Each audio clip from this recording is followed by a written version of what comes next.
I said in the year 2024, they said, well, what's the word of the year? You know that the prophetic community does it every year. And this was the first time that they ever asked me. And I said, I have a word, but you're not going to like it. And they said, well, just share what you have. And I said, 2024 will be the year of exposure, and it will also be the year of the Jehu. And I began to explain, and you could go look it up. I'm sure that Cap will put the link there, you know, on the video, so you could go look it up. I began to say that Jehu was an unpolished individual who God raised up to take care and to dismantle one person, and it was Jezebel. Notice how the prophets couldn't take her out. Notice how Elijah ran for his life. No one could confront her. And I have reasons for that. And I'm going to speak parabolic and enigmatic today, is that sometimes we're just too churchy to confront things. We get really churchy, and sometimes God needs somebody who's doesn't care and be like, this is what God is saying. I don't care whether you like me or not. This is not of God. You know how we do. We polish that thing because we have been taught that everything has to be presented with love and compassion. The disclaimers and yeah, you know. Sometimes there's no God needs a Peter. Sometimes God needs an Elijah. Sometimes God needs a someone, you know. And I said that what God needed from Jehu was not his character. It was his personality.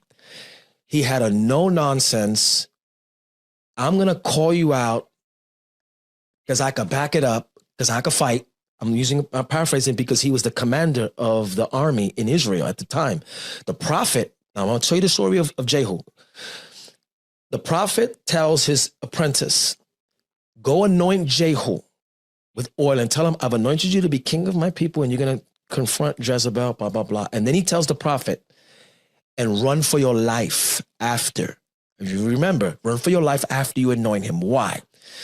Because Jehu had his personality. His personality was street. I'm going to speak in street terms.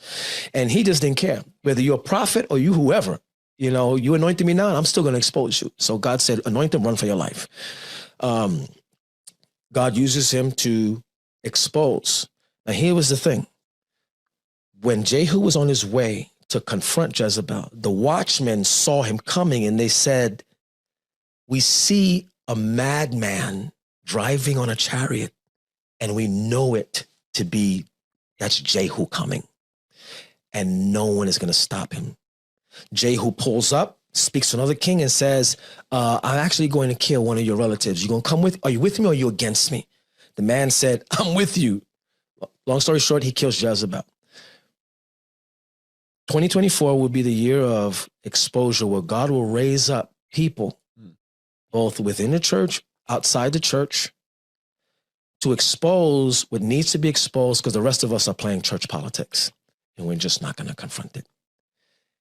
And that's going to be their primary reason. And that 2024 will be the year of some pretty big heavyweights that will be exposed, and nothing is going to stop them from getting exposed. And it's going to be all part of God's plan. And the exposure is going to come from people who aren't necessarily pastors and leaders, God, and who will not even be that much spirit-filled and led.